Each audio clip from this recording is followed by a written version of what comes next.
Welcome to the Monday Manager Show. Today I'm speaking with Sahil Babbar, a mathematician by training, who decided to join Teach for India as a fellow for 2 years, and that experience changed his career completely. He then went on to found Samarthya, a non-profit working on education, specifically one key aspect of the education system in India, which is activating the school management committees. Sahil's journey shows how staying with a problem for a long period of time can yield great results in the development sector. I hope you'll enjoy this conversation. Welcome, Sahil, to my podcast. I'm very excited to have you as a guest. To be here. Sahil, to begin with, I was looking at your profile and I was very curious. You did your MSc in mathematics from BITS Goa, and then you ended up at Teach for India, like not a normal career progression. So, what motivated you to do that? Um, that's a question that everybody still asks me. But yeah, I think it's quite fascinating what happened. I was enrolled at BITS Pilani, Goa, as a dual degree student with MSc on honors mathematics and BE in chemical, and it was a 5 year course. But in my third year, in the beginning of my third year, I had finished 1 year of like chemical, like hardcore chemical studies, chemical engineering studies, um, and by the beginning of my third year, I realized that I'm here, like I've joined this, I'm into this stream of engineering, uh, just out of peer pressure, and like I really don't, I don't foresee myself becoming a chemical engineer ever. So that prompted me first to leave my chemical engineering degree and make my 5 year course into a 4 year course, which is an integrated MSc honors mathematics. Um, and it was during my the third, fourth year of my college were very transformative. Bits as an experience was very transformative for me. During college, I was watching this TV show called Newsroom, and it's written by Aaron Sorkin. And I think from there I became very curious about reading the news itself. Aaron Sorkin is one of the few people who's shaped my journey in those years, like right after college. This is in 2014, 15, and I started watching the news, and when I started watching the news, and that time ISIS was at its peak. The Syria ISIS situation was at its peak, and I was really bothered by it. I was like, what is going on? And I remember reading this news article about some 13-year-old or 14-year-old suicide bomber, and um, and like a question that started bugging me was um, that nobody's born wanting to do uh, anything violent like this. Uh, like I asked myself that what went so wrong between a child being born and uh, that a 13-year-old is doing this. I'm actually wrong. It's not even 13. I think it was 9 or 10. It was even younger. And I was like a 9, 10-year-old is probably in what I think fourth, fifth grade maybe. Um, so, so, so to me, to me, of interest area became that I want to really understand how the education system is working right now for the masses. I thought in my head at that time, value-based education was the answer to a lot of the things. That if people could understand empathy, understand compassion, practice compassion, the world would be a very different place. Uh, and and I wanted to first of all just understand how that works and wanted to give a shot uh, at trying to contribute towards that. So in the pursuit of understanding, I saw Teach for India as an opportunity that gave me exposure to the education sector and how actually things work at the grassroots. So yeah, so that's how I entered Teach for India. Oh, very interesting. And what was the experience at Teach for India like? Like, did it Did you go into that experience with a certain set of expectations? Um, yes, I think my like the expectation that I said in the beginning, right, that I would get to understand more about how things work. Like what is it like to be inside a government school? Like how does a government school teacher function? How does the administration function? What are the students like? Uh, that was definitely an expectation, which was far, I think, which was far exceeded. Like my expectations were exceeded there. Um, and Teach for India was, I think, I've been fortunate enough to be surrounded by some great people at Teach for India, and like even the organization as a whole. I think the journey um that was built for me during the fellowship was was life transforming. I think I've been obsessed with leadership since college, like understanding leadership and what leadership means, um, and I think the fellowship helped me explore leadership more. And they talk a lot about uh, teaching as leadership. Like that's it's one of the I remember that was one of the models that was said that how do you look at teaching as leadership? Um, So yeah, I think just having the set of peers around me that there were, like the peers that I had, the managers that I had, the alumni of Teach for India, generally the leadership, I think yeah, the journey that was created for me is has been uh, quite transformative. I What's wouldn't be some doing this if not for the fellowship, that's for sure. and what's something about at the fellowship that surprised you? The focus on the focus on personal growth of the people that come in. So the fellowship has this component that they call the leadership development journey, like they called it was called LDJ. So we used to have LDJCs, so these were leadership development journey conversations, and there was an LDJ framework where you could literally see yourself and place yourself as like where you can track the progress that you're making as a leader, and you'd have these conversations with your manager who was also kind of coaching you. And So I think the focus on that was one thing that surprised me. Another thing I think which I'm truly grateful for. I think I was a very notorious fellow. I teach. I think so. Um, Generally just a rebel and just asking a lot of questions. How does this make sense? Why do you do this? Why does Teach for India not do that? And I think like kudos to my managers and the leadership and like the institution and like the organization generally that they held space for that. And I did not feel that my questions are not welcomed. And when, let's say, my manager did not have the answer, they actively tried to find somebody who did have an answer.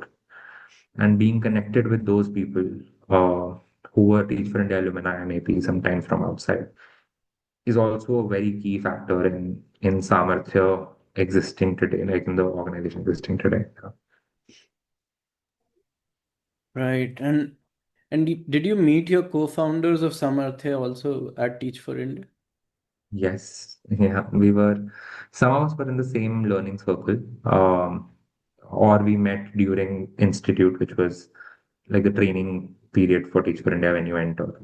Um, so yeah, I met all my co-founders there, and yeah, like it would have not again if Teach for India was not there, then these co-founders are from different people. Like somebody is from Haryana, Punjab, Delhi, somebody from Bihar. Like there's no way that these bunch of people come and meet to start something. Yeah. And that time we did not know that we'll be co-founders. We were friends, and we were just doing a project during the fellowship, and later it turned into an organization. But yeah. And so what led to you guys deciding to start Samarthya? Mm, I can speak for myself here. Um, for me, I think when I started teaching in a school in East Delhi, I used to wonder that I was teaching these 8-year-olds, And I used to wonder that what have these 8-year-olds in my classroom done so right that they are getting a teacher who is trying. Huh, I am by no means an excellent teacher. I was just a teacher who was trying. And what have the 8-year-olds done so wrong who are in the next classroom? Uh, whose their only engagement with the teacher is during attendance in the morning, and after that, like they're literally being neglected through the day. And I could see from there only that their life journeys are so predictable. Like at this stage, like it felt that, and of course, like it's not 100% prediction. It of course anything can happen, but the probability of what sort of a life people in children in this classroom, if they continue to get this sort of support in their classroom versus the children in next classroom are getting, is vastly different. So I almost started feeling guilty for the kids I was teaching. I was like, what have they done to deserve this? And what have they done so wrong? Like, they're just hardly 7 feet away from each other, and yet so different worlds. So one thing became clear to me I was not going to be satisfied or fulfilled by teaching in one classroom. And I was very curious to dig deeper, to understand more, to see that, hey, how can I solve for this at a larger scale? I want to make an attempt at solving this or improving this for as many children as I can. And one of the questions that came to me when I saw the children in my classroom and even the next classroom was that who is impacted when a child is not studying, like who is or is not being taught, let's say, is not being given facilities that those children have been promised, are entitled to, deserve. Who is impacted? And the answer is it's the kids and their parents. It's the children and their parents. And in case of primary schools, when a child is, let's say, in grade one, grade two, um, that time a child is too young to speak up on their own concerns, even to understand what they're entitled to, etc. So parents became a critical stakeholder that that those are the people who are most impacted, and we have to. And then we started looking at, like all of us, we started looking at avenues. Uh, we said like if the school is not functioning well, what can a parent do? Like what can a aam aadmi, what can a normal citizen do? And we were sure, without knowing any of it, we were sure that there must be some avenue. Kuch to ho, like there must be something that is there. And the avenue that we found out, and we started, and we read the law, we started reading the Right to Education Act. And then we saw that there's something known as a school management committee, which has 75% representation of parents of children studying in the school. And they are the governing board of the school. Like it has a mandatory representation of at least 50% women, 75% parents. It has a panchayat representative or a municipal corporation representative in case of an urban area. It has a social worker, it has school head, teacher. So like all stakeholders who can impact the child of the life of the child form this committee. And uh, and we were like, wow, this is great. So there is an avenue. So like our guess was right that there must be some avenue. So there is an avenue where parents can say something, can do something. And but then so we enrolled ourselves. The next step was we enrolled ourselves just to understand more that, hey, what is an SMC? How does it function right now? Like how come in my school the SMC was not speaking up on these things? Like why? And similarly in other schools, other the schools of other co-founders as well. And so we became some of us became SMC members ourselves, and we saw that for most of us, we saw that these meetings never happened. The SMC just existed on paper, and the members a lot of the time did not even know that they were members and of the SMC, and because they did not know, so if the meeting was called randomly, they would not have the time because like in Delhi, for example, a lot of people are working 9 to 6 jobs. They have to leave at 7:38 in the morning.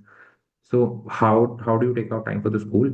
And in Delhi, a lot of the house in a lot of the houses, both the parents are working. So that that left us to like that. That was very clear to us that this. the formation of this committee, how does like the formation of this committee is a key piece in how the committee functions. And right now, the formation was happening by selection. Like principal would choose a few parents and like write their names and ask them to just come and sign on the register every once in a while. So yeah, we became members and we started activating these committees in our own schools. And we understood slowly the power of an active SMC, Did like you what it face just. did you face any resistance when you started activating these committees? Yes, of course, a lot of resistance. I think the resistance was, I think that like for some of us, we became SMC members in the same schools we were teaching in. So we also were not able to, I would say, freely speak up in a meeting because it was not only me who was impacted, it is also like the organization I'm representing in the moment, right? In the school, I'm there as a Teach for India fellow. I'm not there in my individual capacity as Sahil only.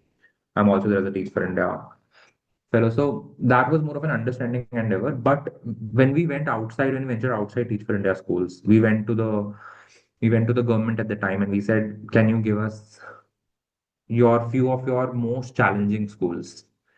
And we want to try this out. So I think if I'm not wrong, we started activating school management committees, started working with the parents specifically. We did not have any official MOU. We were not even an organization at this point. We just started working with parents of the school management committees of these 17 schools, if I'm not wrong. And there we saw results. And their parents definitely saw like resistance, that uh, something as simple as like not being allowed to enter into a school at a certain period. Like you have to let us know. You can't take a visit. You can't do a school round. Um, or yeah, and like in some cases there was also active conflict or tension, I would say, between school authorities and parents. But we also saw a lot of active cooperation where we saw school heads who were super relieved that finally we have support. Like there is somebody else who will raise the issues of children, like apart from like let's say the school head himself or herself. Uh, so we saw a mixed bag, I'd say. But but it was yeah, it was a mixed bag, is what I'd say. It's on both cases. And so, what did you all learn from this experience, this first experience of working with these schools, trying to activate these SMCs? And how did that then lead to you deciding, we need to build an institution and do it in a more structured manner? Yeah, yeah. What we learned was that no matter how many ever experienced how many hours years of experience you might have as a teacher, uh, you there is no substitute for understanding of local context and understanding of local needs. And when I say local, I don't even mean local at the level of Delhi. I mean local, literally local at the level of the school, and the level of the parent, let's say. I explicitly remember this one school the where we went into the school and we were like, this school does not have enough classrooms. Children are sitting outside on the floor. The washrooms were very unclean. I'm not sure if all of them were even usable. The school faced persistent electricity problems. But when we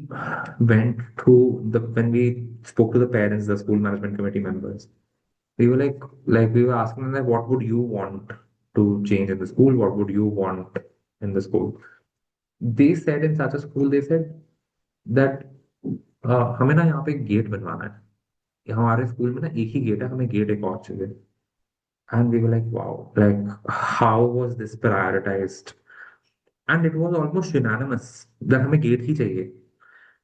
And and then it turns out that this was a double shift school. So every morning, girls shifts in the morning. So at about 12:31, when the girls shift ends, there are about 1,200 girls trying to exit from a 7, 8 feet wide gate. Wow. And there are about 1,200 boys who are waiting outside to get in because their shift starts at 1:32, the boy shift. And every day during this exchange where children are coming in and out, girls were being eve teased, harassed every day. Like parents said that our girls are scared of coming to school because of that. Uh, so like they said if we could make and the teachers could control the girls inside, right? They could like organize them inside the school, but outside the school, how do you do that? So so they were like if there's another gate, the girls can exit from one gate and the boys can enter from another. And like this was their core problem.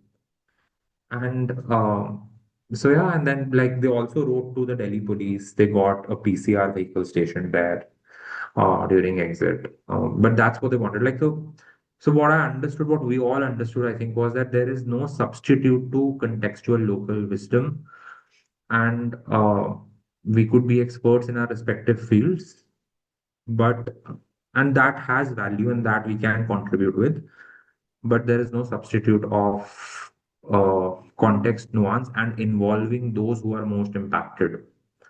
Like in the case of a school, that is a parent and a child. So they have to be a part of the conversations. They have to be a part of the decisions that are being taken for them. Those decisions have to be taken with them as well. So that became clearer. And yeah, so we thought we wanted to do this work more, and we started researching that who are the other players in the system. How does this usually happen so far? And we saw that there is space to do this. Of course, we felt the need, and now we also thought that there is space to do this in the way we are looking at it. And so that's how we registered an organization in February of 2017, and we said we want to explore this more. And our fellowship, like my fellowship ended in May of 2017. So, so yeah, the that's when we formally structured and yeah. Very interesting. And after that, did you stay in Delhi itself, or did you also work in other places? So we worked in Delhi till 2020, if I'm not wrong. And till COVID hit, I think we were working in Delhi. Um, before, yeah, till up to before COVID. Um, in 2018, we got an opportunity to work in Sonipat with the district administration, so we started working there. Mm-hmm. In July of 2019, we got an opportunity to work with the State Education Department of Punjab. And that is this that Punjab is one of our key sites right now. We've in this July we'll complete 7 years in Punjab, working with the state government. And yeah, so Delhi was a few more years. Another thing that we realized over years after even working with the district administration was that if we had to, if this reform had to be systemic in nature, if this reform had to sustain in nature, a key piece of that is working with the state government. Because, for example, the guidelines of how SMCs are constituted, what will happen in the training of SMCs, who will attend, what will be the content cover. These decisions are not being taken at a local level. Yeah. They're being taken at the level of the state, mostly. So yeah, so we realized that that was a key piece. So yeah, so that's and like parallelly we also got an opportunity. And right now I'm saying all of this, but in reality, a lot of learning happened because we were like, oh yeah, let's explore this, Yeah. and then And then now connecting the dots backwards, it's easier. Absolutely. But And yeah. how did COVID impact you guys? Oh, I think at some point we became we were busy providing ration to the very SNC members we worked with in Sonipat and Delhi. Uh, that was the situation. And like personally, again, to me, it felt as if like what we were doing is not important in that moment in those days. Like it felt like if nobody's going to stay alive, then what is the point of okay, like how are schools going? Like if that is the like if you go to the worst case scenario, if everybody is going to die, then the survival is first. So there was a huge loss of, I think, motivation for us at some point, especially in the second wave, I would say. That was peak because a lot of our families were impacted. A lot of the people we worked with were impacted. Um, so yeah, but then we also like in between we picked ourselves up. We also said we'll try to do what we can in the context of like COVID. Uh like how can learning continue uh in during COVID. Like one of the stories that comes to mind is of a parent in Sonipat who during COVID, and this was a lockdown period, like she said that she used to see a lot of children just roaming around. And COVID first wave happened in March, if you remember, March of 2019. So, 2020, right? sorry, 2020, correct. Yeah. So March of 2020. So she said that she saw a lot of children just roaming about, and she said, and she's like, "Ye tum pad kyun nahi lete? Like, how come you're just roaming out? Like, why don't you go and study something? You're roaming about all day, whatever." And then the kids told her that we don't have books. Mm. Because their grade changed like from March और हमारे पास तो अपनी पिछली class की books है नई class की books तो मिली नहीं स्कूल ही नहीं खुला. Yeah. So this parent went door to door to organize a book cascade, like an exchange, like finding those seventh graders who can give their books to the new seventh graders, and finding eighth graders for them who can give their books to seventh graders to ensure that there is some sustenance. Like children are engaged in education, in formal education in some way. So, so yeah, so that was like these stories also kept coming up in some shape or form, and we could see that how this was a ripple of uh, the work we've done, like the work of participation, I would say, because what happens is, and we've seen this enough number of times now, that once you activate a school management committee and once a parent understands their roles and responsibilities, they start to think of their responsibility in much broader terms. Mm. So this example is also of a parent who's not only thinking about their own child, it's one parent thinking about कि यार community के लिए कुछ करना है. ये हमारा ही गांव है, हमें अपने गांव के बच्चों के लिए कुछ करना है. So that feeling, that shift in feeling is very powerful. That and the belief that I can do it. I don't have to wait for anybody. I can do it is so I think yeah, so that was quite inspiring during COVID, and like stories like these helped us uh, yeah, sustain in those times. And in Punjab also we organized something of a virtual PTM. Like you're still finding ways of Yeah. how we can connect. So yeah. And was it still you co-founders friends at Samarthya at this time, or did you also have a bigger team with you by this stage?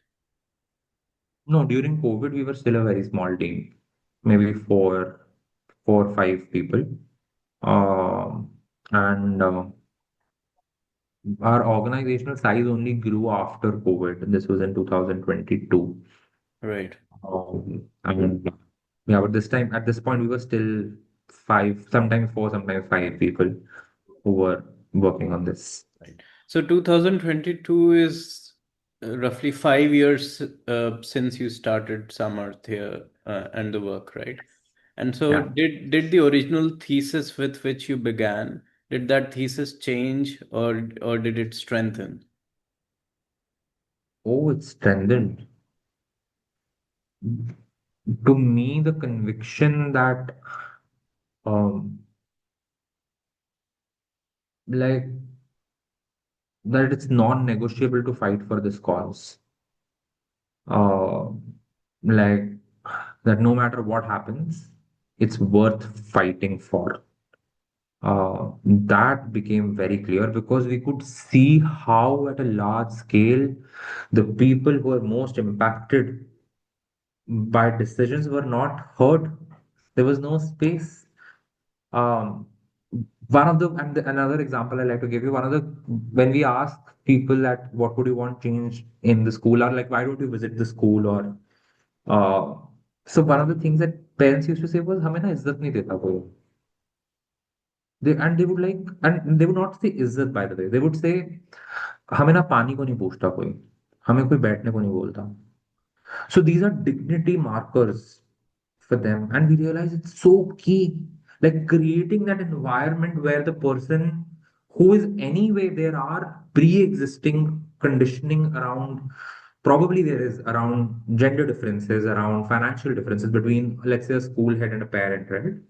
Like वो सब है. अब इसके बाद if there is a vacuum of dignity also, then how does one speak? Like it becomes more, even more difficult. So the need for the work and like the scale at which we saw that this was not happening became very clear. So yeah, so I'd say it only strengthened the conviction that this sort of work is needed. And how did you, Sahil, then how did you guys start to figure out a solution to this issue? Like what you mentioned, that even things like dignity, they are so key yet denied. So how did you guys figure out a way for this? By finding champions repeatedly in the system, uh, finding people who were in similar jobs in similar area and just amplifying their stories like crazy.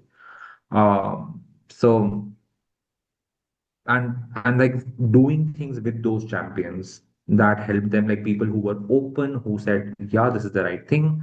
And again, it's very important to point out that everybody was not like this. There were also some schools where dignity was present. Like it's not a blanket statement ever. So there are champions. It might be the percentage might be, let's say, 3%, 7%, 10%, but there are champions in a system in whatever shape or form it exists. Because what we are also saying and thinking is no rocket science. Like it also comes naturally to a lot of people. It's fair to expect that. So, so one is that finding champions in the system and on the ground, like, and amplifying those stories. One of the things that we did in Punjab was we advocated that, hey, that for parent-teacher meetings, like, can we have, like, in the circular itself, can we detail out the process of organizing a parent-teacher meeting? To say things like that this time in a parent-teacher meeting, the students will make an invitation card for the parents. Now, when we are working with the state government and it goes in the circular, this happens across 19,000 schools. Like it's at least expected to happen across 19,000 schools. That they make an invitation card for their parents. Imagine a parent getting that invitation card to a parent-teacher meeting. That's one example. Then in the SOP itself, it mentions that the parents have to be welcomed to the school. So in Punjab, we saw PTMs, and like still a lot of the PTMs in Punjab are like festivals for parents where there's momentum around a parent teacher meeting. When we started working, like what we often saw that like in a lot of the states, PTM was just like a line at the bottom of a exam date sheet circular that you announce the results on this and this date and call a PTM and inform parents. But like to have such a detailed process uh, of how to do it, and like ensuring that the dignity markers are a part of the process, ensuring that there are tea biscuits available, Like something as simple as that. On the day of the pre-train. So we've learned all of this by like in the schools that we were directly working in, and then tried to bring all of those learnings with the state. And all of this was, of course, possible because there were champions at the state, people who were open to this, who said, "Yeah, this like let's try it out, let's see what happens." Right. Where's Samarthya today? Looking back at when you started in 2017, how do you see your position today? I think it's heavenly. I think where we are is heaven. Anybody um, gets this incorrectly and thinks I'm being pompous, but by heavenly I mean I came across this definition of heaven, which said that heaven is a place which is perfect and still continually improving all the time. It's being and becoming at the same time. It said that for heaven to exist, there has to be something known as optimal deprivation. If there is no optimal deprivation, there is no heaven. And an optimal being a keyword, like there has to be an optimal deprivation. So by that definition, I want to say that I think it's at a heavenly place, heavenly juncture. Uh, we, the things that we are able to do, um, like getting a state to shift, like get like let's say pushing for a circular to be released by a state and then being involved in drafting that circular and drafting the process of who in the state will do what, and then looking at it with the state government itself. I think all of those things are something we did not think that we'd ever be able to do. Like it was a dream, I would say in 2017 when we started, like to be considered somebody worth listening to on this subject by by senior officials in any government, and by peers, and like that in itself was I think I would have considered a dream then. But all of that is happening. So very grateful for that, I think. And that's the part where I'd say it's perfect. Uh, but there is also optimal deprivation. I think there are so many things uh, that we are experimenting with, that we are yet to figure out. And yeah, I think like how is this, like how do you sustain this in whatever capacity? How do you sustain this is a question we continue to grapple with.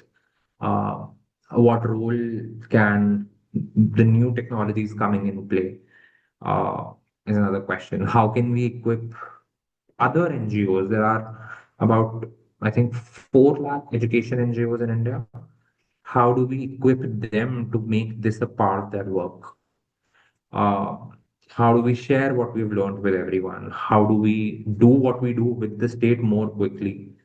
Uh, yeah, there are many such questions. That how do you get the CSR, to the CSR of India to be sensitized to the importance of this sort of work, which is where the change is not short term, and it's not like there's not a before after which is tangibly, like it's not that you are making a library or you're making toilets. It's not like that.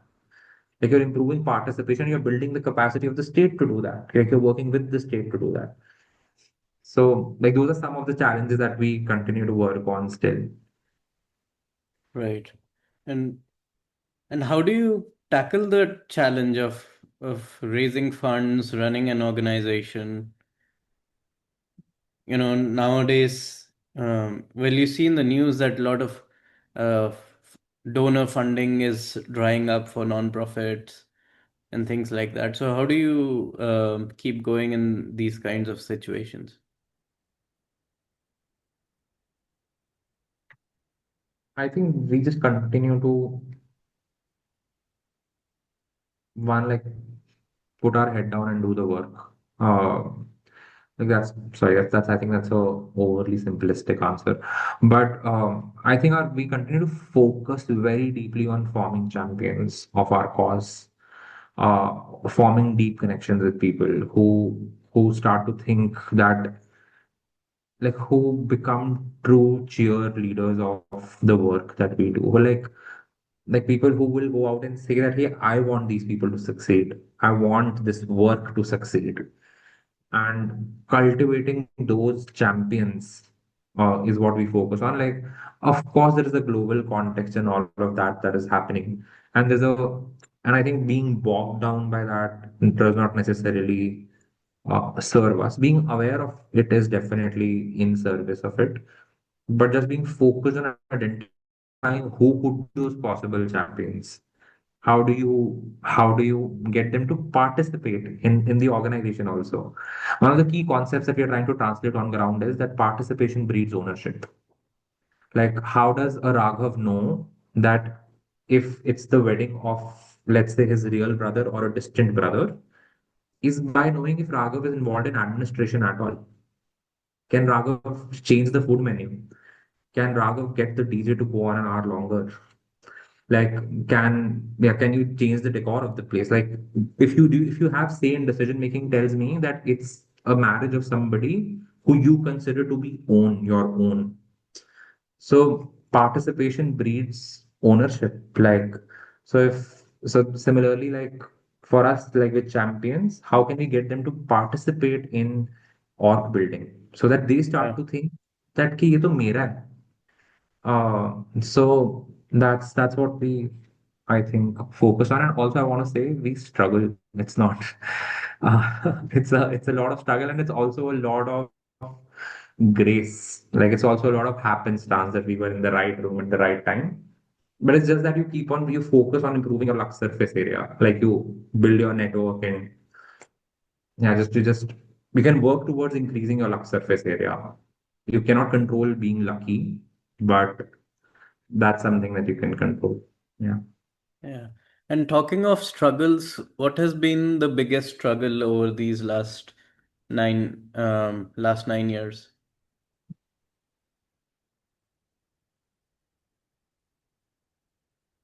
That's a very difficult question. To choose one biggest struggle, I think there have been many different kinds.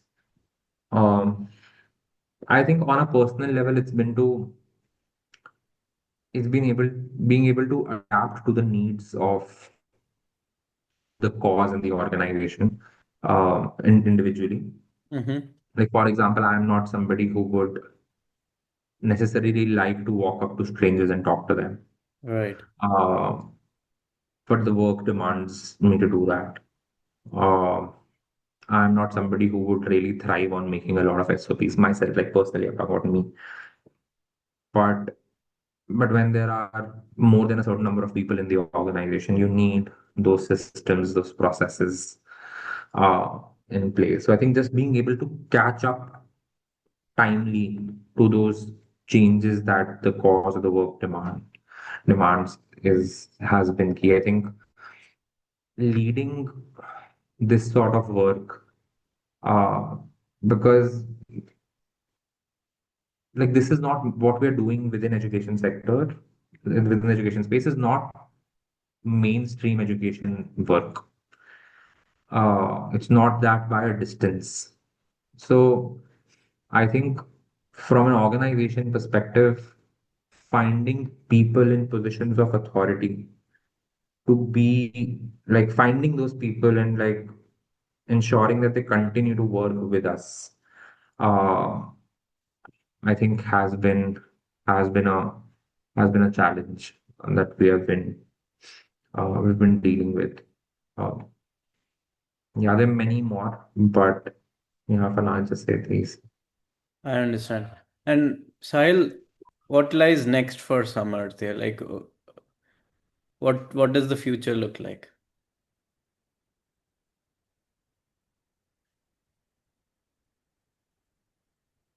I think this the future is this work will happen more. That's what the future is. That is one, the broader answer. Um, the there was a time, when in early 2000s, uh, like the term life skills, socio-emotional learning, they were these new terms, and people like, "Hey," मतलब that time it was like, क्या ही बोल रहे हो ये? This is like so, and that time they were like, हमें school में buildings बनानी है, हमारे स्कूल टेंटों में चल रहे हैं, like we have to make like so. And now you look at life skills and you look at socio-emotional learning, like it's there, like it's just flooded. And there have been people who have held that fort long enough to ensure that it becomes mainstream. And I think in the next decade, hopefully much sooner, this work of participation becoming mainstream is what's next. I think that's the larger picture that we are in the service of, to tell the world that this work is needed and can be done. Both are important, that this is needed and can be done. So be it through more partnerships with state governments, with central government, with other institutions, be it the United Nations, be it World Bank, be it other non-profits, like training their staff, working with them, uh, like whatever the means. But the end is this, that this becomes mainstream. Like I want to envision a world where I do envision a world for example, a funder is saying that, hey, that if you're going to work in this education space, you have to work on SMCs. Like you have to ensure that people who are most impacted by decisions have a say in shaping them. Like that's a non-negotiable. Like state governments are actively making it a priority.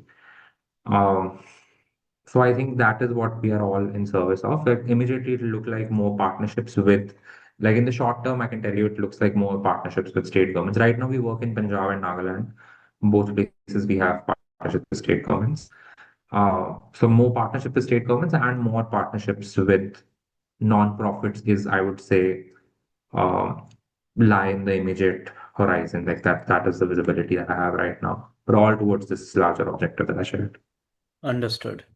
And if you had to go back, or if you have to give a talk to the TFI cohort of fellows for this year, based on your learnings of building this organization in the education space for the last 9 years, what are some unconventional pieces of learning that you have had, that you'd impart to them?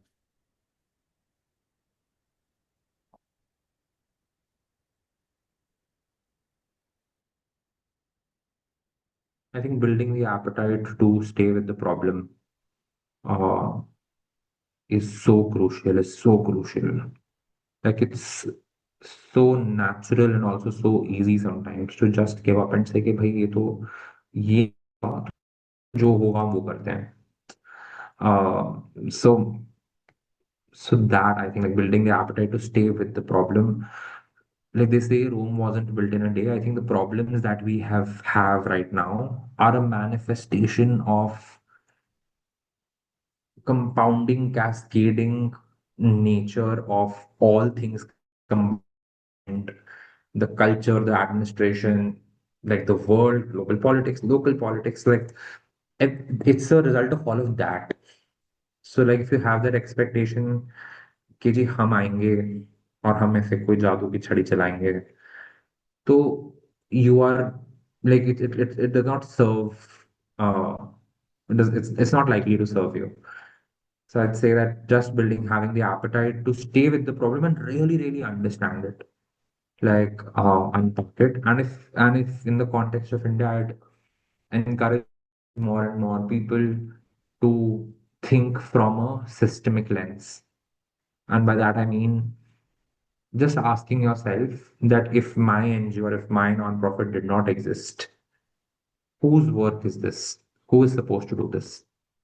And then asking, like, whoever that person is, mostly, like in 99 out of 100 cases, you'll be able to name somebody or some institution or somebody.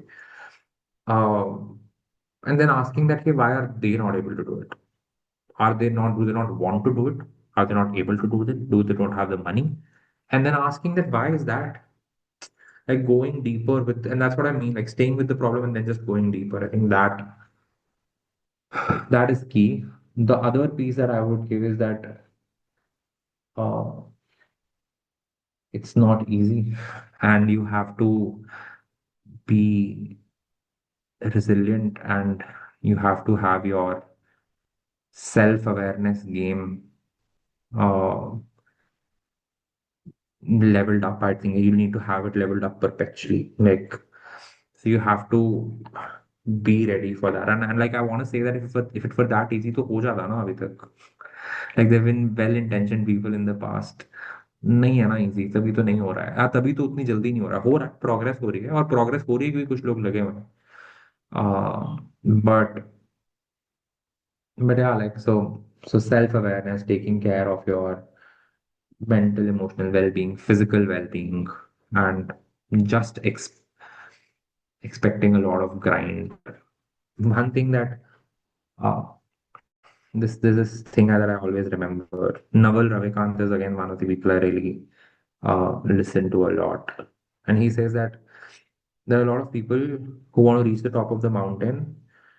They try climbing up from one side, and then they get stuck somewhere. They don't want to come down and try climbing up from another side. And I say that is critical. Like you have to know in your individual journey and in whatever journey you're taking in the sector that you might have to come down whatever distance you've traversed. If you're very fortunate, it'll be in the first attempt that you'll reach the top of the mountain. But to know that you might not ever reach the top of the mountain, but maybe your contribution would be that, hey, the earlier the mountain was scaled till 5 feet and now it's scaled to 10 feet and the mountain is 100 feet high. Uh, so maybe that's your contribution, but so being okay with that and like expecting that sort of a grind if you're really willing to immerse yourself in this space. Yeah, those two things I would say. I have more to say, but I'll stop at these two for now. No, that's sound advice and quite wise as well. And my final question to you, Sahil, is what makes you happy these days?